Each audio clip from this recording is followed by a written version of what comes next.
Two পর্যন্ত কি হয়েছিল? কটা কাঠির অঙ্ক হয়েছিল? টু পর্যন্ত কটা কাঠির অঙ্ক হয়েছিল? একক আর দশক, অর্থাৎ দুটো কাঠি দিয়ে অঙ্ক হয়েছিল, তাই তো? এবার এখানে এসে আবার একটা নতুন কাঠি যোগ হবে। সেই নতুন কাঠিটা কিভাবে যোগ হবে এবার দেখতে হবে। প্রথম অঙ্কটা কি বলেছে দেখো। আমি হাওড়া জেলা বিবেকানন্দ প্রাথমিক বিদ্যালয়ে পড়ি। এবার আমাদের স্কুল থেকে বেড়াতে যাওয়ার ব্যবস্থা করেছি। বোটানিক্যাল গার্ডেনে যাওয়া হবে। বিভিন্ন শ্রেণী থেকে বেড়াতে যাওয়ার তালিকা তৈরি করলাম। দেখো নিচে একটা তালিকা দেওয়া রয়েছে, তাই তো? কি আছে? প্রথম শ্রেণীতে 23 জন, দ্বিতীয় শ্রেণীতে 24 জন, তৃতীয় শ্রেণীতে 25 জন, চতুর্থ শ্রেণীতে 27 জন। এবার এই যে সংখ্যাগুলো দেওয়া রয়েছে, এই সংখ্যাগুলো গুটির সাহায্যে লিখতে পারবে, তাই তো? তাহলে গুটির সাহায্যে যদি প্রথমে লেখা হয়, কিভাবে লেখা হবে দেখো তো। প্রথম শ্রেণীর জন্য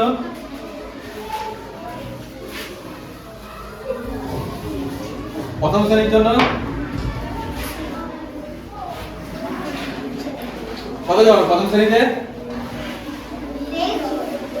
23 জন। বলো কোন ঘরে কটা গুটি বসবে বলো?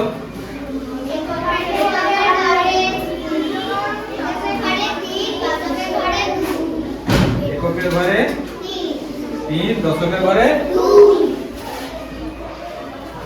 তাহলে এটা হলো প্রথম শ্রেণীর জন্য। দ্বিতীয় শ্রেণীতে কি আছে?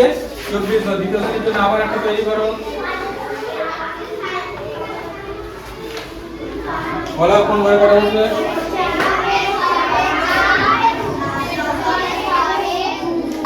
দশকের ঘরে 2। তৃতীয় শ্রেণীর জন্য, তৃতীয় শ্রেণীতে কতজন আছে?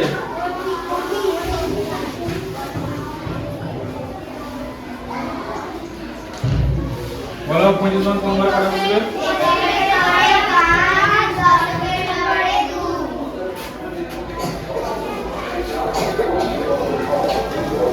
দশকের ঘরে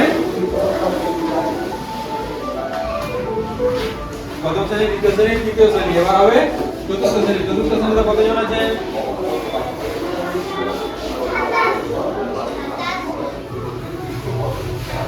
চতুর্থ শ্রেণীতে আছে 27 জন। বলো কোন ঘরে কটা বসবে বলো?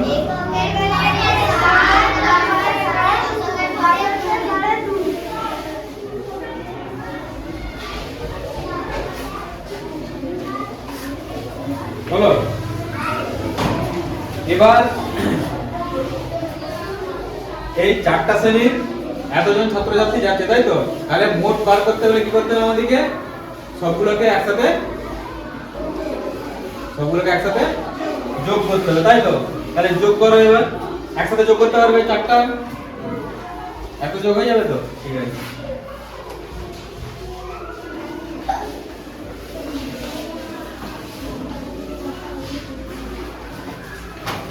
বলো প্রথমে এককের ঘরে কটা আছে? 3টা। তাহলে 3টা প্রথমে বসে যাবে। তারপরে এককের ঘরে কটা আছে? 4। কটা আছে? 4টা। তাহলে এরপর 4টা বসবে।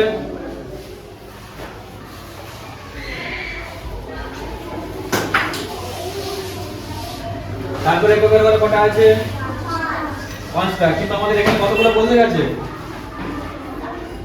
হ্যাঁ, 7টা বসে গেছে। তাহলে এখানে কটা বসবে? আর 2টো বসবে। 2টো বসতে আমাদের কি কাঠি ভর্তি হয়ে গেছে, তাই তো? তাহলে এখান থেকে এই 5টার মধ্য থেকে এলো আমার 2টো, এখনো বাকি রয়েছে। তাহলে এখান থেকে আর একটা নিলে কি হবে? আমাদের 10টা পূর্ণ হয়ে যাবে। 10টা পূর্ণ হলে কি হয়? একটা বান্ডিল হয়ে বা নতুন একটা গুটি হয়ে আগের ঘরে চলে আসে, তাই তো? তাহলে এখান থেকে 2টো নেওয়া হয়েছিল আর একটা নেওয়া হলো। তাহলে এখানে 10টা হয়ে গেল। 10টা হয়ে গেলে যখন একটা নতুন গুটি হয়ে যাবে তখন সেটা আগের ঘরে চলে আসবে। আর এই ঘরে গুটিগুলো কি হয়ে যাবে? সব শূন্য হয়ে যাবে, তাই তো? তাহলে এখানে একটা গুটি দাও আর এখান থেকে সব গুটিগুলো তুলে দেওয়া হলো। তাহলে এখানে 3টা গুটি নেওয়া হয়েছিল, এখন 2টো গুটি পড়ে রয়েছে তো। তাহলে এই 2টো গুটিকে আবার কি বস করাতে হবে?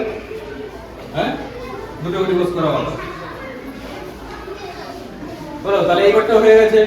এবার এই ঘরে কটা আছে? শেষের ঘরে কটা আছে? 7টা। তাহলে এখানে আর 7টা বসবে।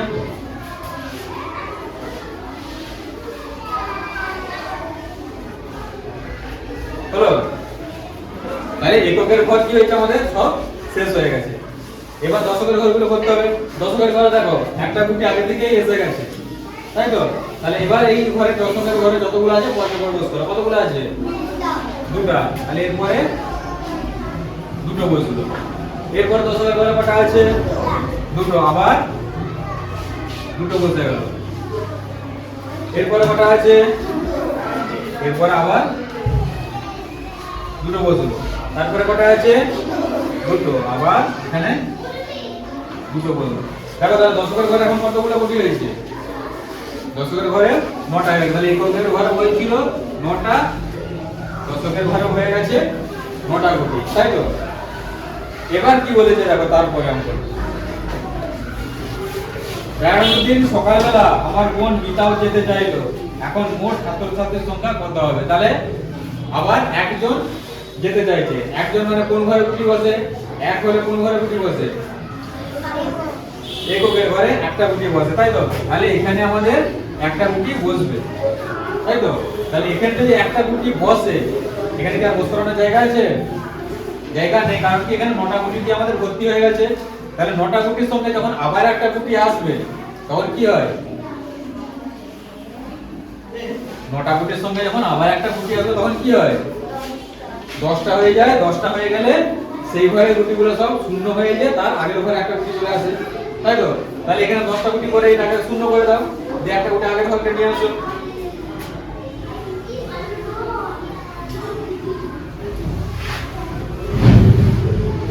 দেখো এবারটা শূন্য হয়ে গেছে, তখন কি হবে? এই ঘরে আরেকটা গুটি আসবে, তাই তো? তার আগের ঘরকে একটা গুটি এসে যাবে।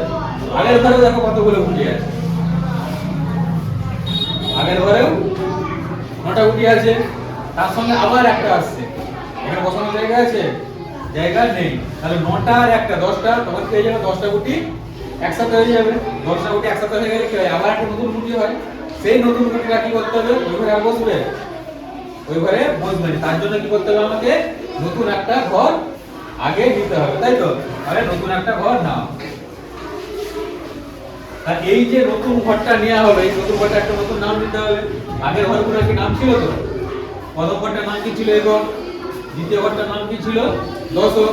তাহলে এখন আমাদের নতুন আবার একটা ঘর নেওয়া হয়েছে। তাহলে এই ঘরটার একটা নতুন নাম দিতে হবে। এই ঘরটার নতুন নাম কি হবে?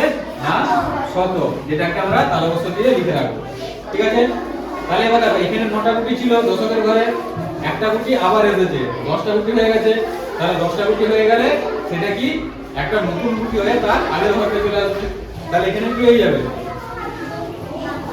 এখানেও ফাঁকা হয়ে যাবে, সব শূন্য হয়ে যাবে। তাহলে এখানেও ফাঁকা করে দাও। এটা ফাঁকা হয়ে গেল, দিয়ে একটা গুটি এখান থেকে চলে আসবে। হলো? দেখো তাহলে আমাদের যোগটা হয়ে গেছে। যে একজন যাবে বলছিল তাকেও সেও এসে গেছে, তাই তো? তাহলে এখন বলো তো সংখ্যাটা কত হয়েছে? এখন এককের ঘরেও আছে 0, দশকের ঘরেও আছে 0, আর এই শতকের যে নতুন ঘরটা নেওয়া হয়েছে সেই ঘরে আছে 1। তাহলে নিচে লেখা হলো 1। এবার সংখ্যাটা কত হলো?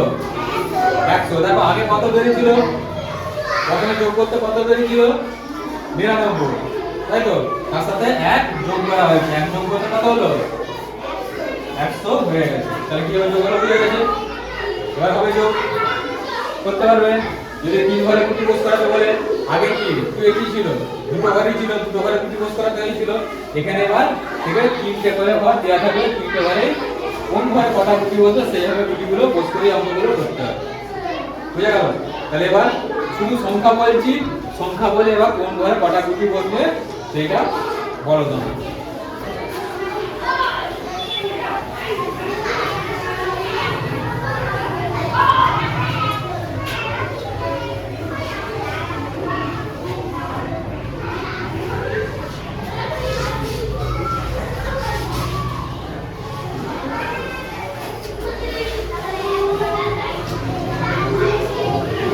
আচ্ছা যদি 400 হয়, 400 হলে কোন ঘরে কটা গুটি বসবে বলো?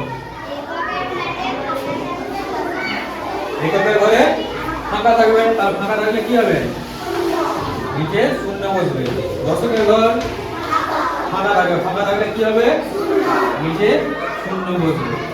আর এইবারে এইবার কটা গুটি বলছে? চারটা।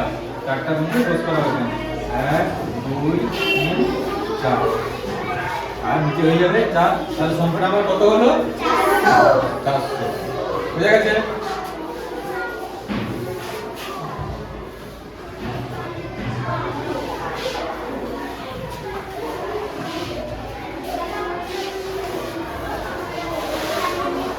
এই সংখ্যাটাকে বলো, ক্রস করা হবে কারণ দেখতে।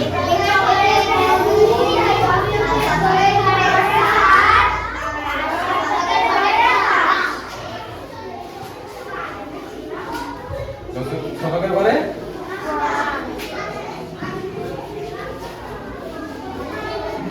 তাহলে নিচে এবার সংখ্যাগুলো রাখো। এই সোজা হবে 2, এই সোজা 7, এই সোজা। বলো বুঝতে পারবে?